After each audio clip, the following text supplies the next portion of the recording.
بسم الله الرحمن الرحيم maanta oo ay taariikhdu tahay 22ka bishii tobnaad 2021 maalin khamiis ah waxaa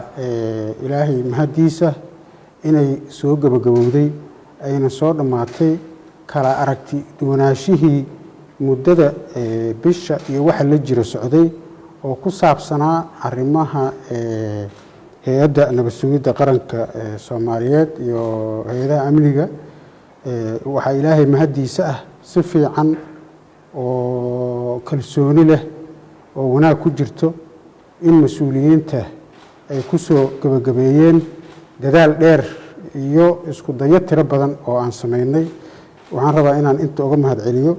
madaxweynaha jamhuuriyadda federaalka Soomaaliya oo runtii qaatay door dawladnimo iyo door tanaasul iyo dulqaad iyo in dalka uu horay u socdo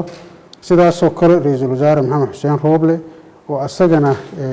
mas'uuliyadda ugu fiicnayd iyo tanaasulka ugu fiicnaa iyo isafgaradka ugu fiicnaa sameeyay asagana waa u mahad celinayaa runtii waxay ahayd arrin dadka Soomaaliyeed oo dhan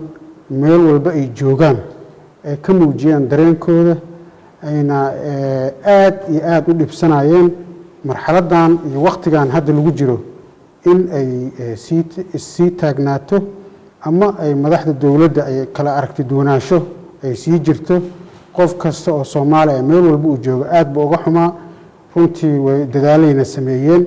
ducayna sameeyeen aad ay ugu mahadsan yihiin dadaaladii iyo ducadii ay sameeyeen intaba ilaahay waa aqbalay nin kastoo mas'uul ah oo ka qayb qaatayna aad iyo aad u mahadsan yahay caawana waxay ku dhamaatay si nabad iyo kalsooni iyo wada shaqayn iyo mas'uuliyadeed oo dawladnimada la aadayo horeyna loo soconayo dalkana uu doorasho galayo waxaan ilaahay ka rajaynaynaa inaysan mar dambe aysan nagu soo noqonin wax kala aragti duwanaansho ah ma dhamaato laakiin marxaladda hadda lagu jiro in kala aragti duwanaansho intaan nooga ekaato horeyna loo socdo dalkana uu galo doorashadina la aaday insha Allah tacaala sida ugu dhaqsaha badan runtii waxaan rabaa inaan halkaan uga mahad celiyo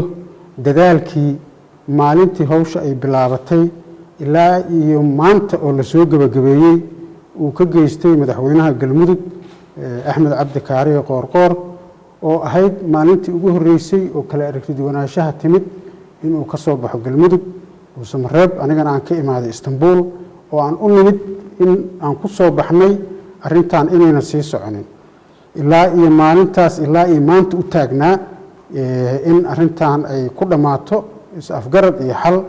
hadda inta uu maqnaana asaga oo shaqooyin kala haystay laakiin qadka telefoonka nagula jiray nagalana shaqaynayay qaybna ka ahaa insha Allah tacaala heshiiskan asagana aad iyo aad u mahadsan yahay shacabka Soomaaliyeed oo dhan waa u mahad celinaynaa inta nabadda jecel iyo nin kasta oo Soomaali oo arrintan ku faraxsan